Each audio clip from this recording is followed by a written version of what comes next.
Alunos e alunas, tudo bem com vocês? Começa agora a sua videoaula, principalmente para aqueles alunos que estão matriculados na segunda série do ensino médio, videoaula do seu componente curricular Sociologia. Sou o professor Ney Araújo e é uma grande satisfação tê-lo acompanhando este conteúdo, porque hoje nós iremos aprender a respeito do neoliberalismo. Você já ouviu falar no neoliberalismo? Você sabe o que é que significa essa palavra? Você tem entendimento se o pensamento neoliberal é aplicado à realidade social na qual nós nos encontramos? Com bastante atenção, você vai encontrar todas as respostas para essas indagações que eu acabei de fazer a você ao longo desta videoaula.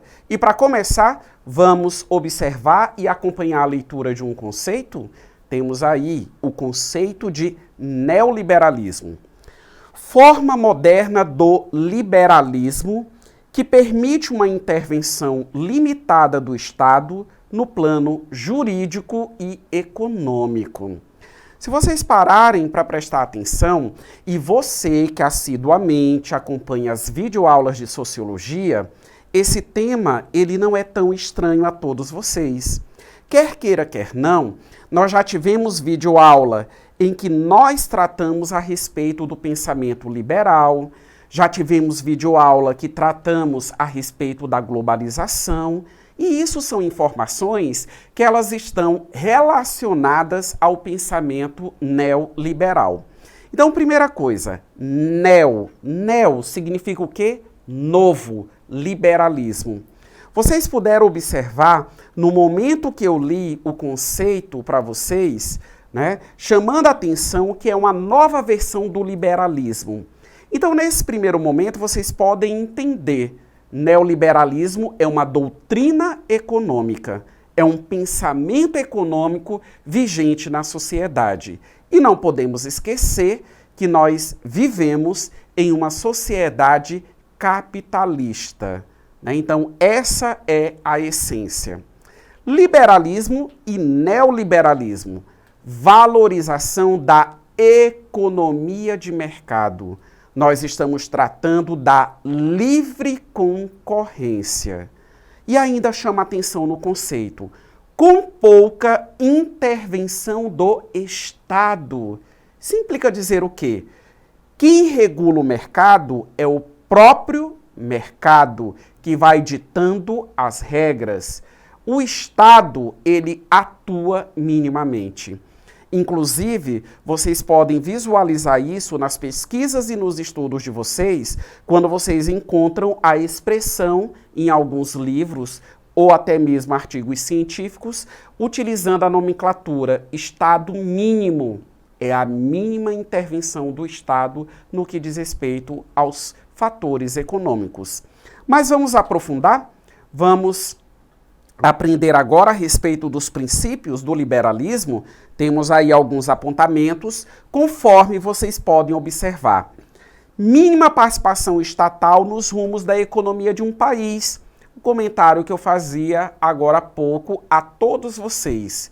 O Estado, nesse sentido, ele não é protagonista, ele é coadjuvante das decisões econômicas.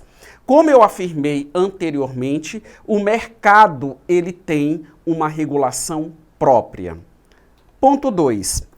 Pouca intervenção do governo no mercado de trabalho. Então prestem bem atenção.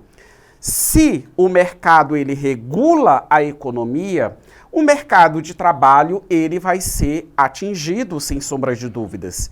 Porque quer queira, quer não, se o objetivo dos grandes negócios, das grandes empresas é a economia e aumento do lucro, então a questão da mão de obra contratada, ela vai ser reduzida, ela vai trabalhar em condições absolutamente precárias, serão extensas jornadas de trabalho e assim sucessivamente. Ou seja, também é uma forma de otimizar os rendimentos das grandes empresas. Ponto 3. Política de privatização de empresas estatais. No Brasil mesmo, prezado aluno, eu até desafio para você a pesquisar empresas estatais. Um exemplo, Correios. Correios é uma empresa, mas ela está vinculada ao poder público, está vinculada ao Estado brasileiro. E há sempre uma perspectiva, aliás, o Correio é uma estatal que ela está caminhando justamente para a privatização. E como que esse processo da privatização ele vem ocorrendo? Como que ele se dá? Basicamente, o poder público ele deixa de investir, deixa de aportar recurso, ou seja, dinheiro, justamente nessa empresa pública e, consequentemente, sem os devidos investimentos, sem a mão de obra necessária, essa empresa pública ela começa a oferecer os serviços de uma maneira precária. Então, a partir daí, você vende, digamos assim, e propaga a ineficiência daquela empresa pública continuar sendo administrada. Basicamente é isso, e você passa, claro, tem toda uma questão de licitação, negociação, justamente para a iniciativa privada poder conduzir a estatal, que deixa de ser estatal e passa a ser o quê? Privatizada. Próximo item. Livre circulação de capitais internacionais e ênfase na globalização. Conforme nós já trabalhamos ao longo de videoaulas anteriores, a globalização ela faz com que as economias e os países sejam pensados não mais de uma maneira doméstica, mas de uma forma ampla, de uma forma global.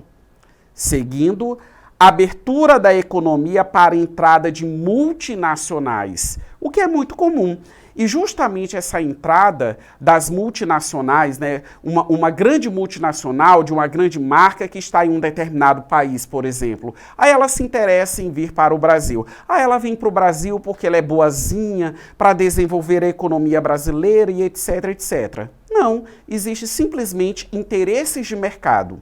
Aquisição de matéria-prima, que às vezes o deslocamento dessas multinacionais para determinadas localidades se dá justamente pela facilidade na obtenção da matéria-prima e, segundo, também pela busca de mão de obra qualificada, mas que seja uma mão de obra o quê? Barata de ser paga. Seguindo, adoção de medidas contra o protecionismo econômico.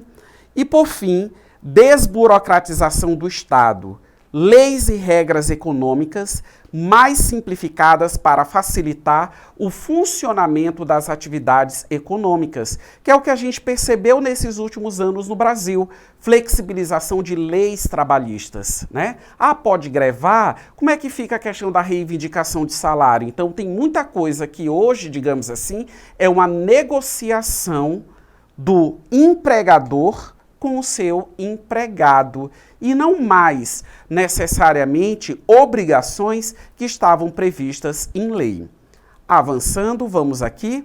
Aí agora eu mostro para vocês um esqueminha, né? Tem duas setas em sentidos opostos e de um lado nós temos Estado liberal e o Estado de bem-estar social. Qual é a diferença entre o Estado neoliberal e o Estado de bem-estar social? O Estado de bem-estar social, ele vai focar justamente na questão das políticas públicas, ou melhor colocando, as políticas sociais. O Estado de bem-estar social, ele vai adotar medidas no sentido de priorizar aquelas pessoas que estão em condição de desvantagem social, oportunizando a elas, digamos assim, acesso à saúde, à moradia, à educação, dentre outros direitos que eu poderia aqui mencionar. Apesar do Brasil ser um país neoliberal, nós temos alguns direitos, nós temos algumas políticas públicas no nosso país e até mesmo dentro dessas políticas públicas, programas sociais que eles estão alicerçados justamente na questão do estado de bem-estar social, como, por exemplo, programas de transferência de renda para aquelas pessoas mais pobres, acesso às instituições de ensino superior, principalmente as instituições particulares, para aquele aluno que não tem condições de pagar a mensalidade, a construção de moradias, ou seja, casas populares, para aquela pessoa que, através do seu trabalho ou devido à sua condição de desemprego, não tem condições de comprar a sua casa, de comprar o seu imóvel. São apenas alguns exemplos que eu estou mencionando a todos vocês a respeito disso. Enquanto o Estado de bem-estar social ele prioriza esse tipo de condição, o Estado neoliberal ele segue uma outra lógica. Você tem oportunidades, então consiga através do seu trabalho. Ah, eu quero me formar, quero ser médico, tenho que me sacrificar. Vulgarmente colocando, eu tenho que me virar para eu conseguir ter acesso ao ensino superior e lá dentro eu conseguir bancar, digamos assim, o meu curso de medicina. Simples, colocando da maneira mais facilitada a todos vocês. Agora nós vamos ao exercitando da nossa videoaula. Bastante atenção, vamos lá. A partir de 1989, a América Latina incorpora o neoliberalismo. Este modelo, contestado por diferentes grupos e movimentos sociais, caracterizou-se neste continente por, letra A, atenuar as diferenças sociais e a dependência em relação ao capital internacional ofertando pleno emprego. B, estimular o desenvolvimento do campo social e político e implementar uma sociedade mais justa e igualitária. Letra C, diminuir o poder da iniciativa privada transnacional mediante a intervenção do Estado a favor da burguesia nacional. E letra D, instaurar um conjunto de ideias políticas e econômicas capitalistas que defendeu a diminuição da ingerência do Estado na economia. Vamos visualizar a alternativa correta? Está expressa na letra D, instaurar um conjunto de ideias políticas e econômicas capitalistas que defendeu a diminuição da ingerência do Estado na economia. Conforme eu mencionei logo no início da explicação a vocês, a intervenção do Estado diante das questões econômicas precisa ser minimizada. Esse é um dos princípios fundamentais justamente do pensamento neoliberal.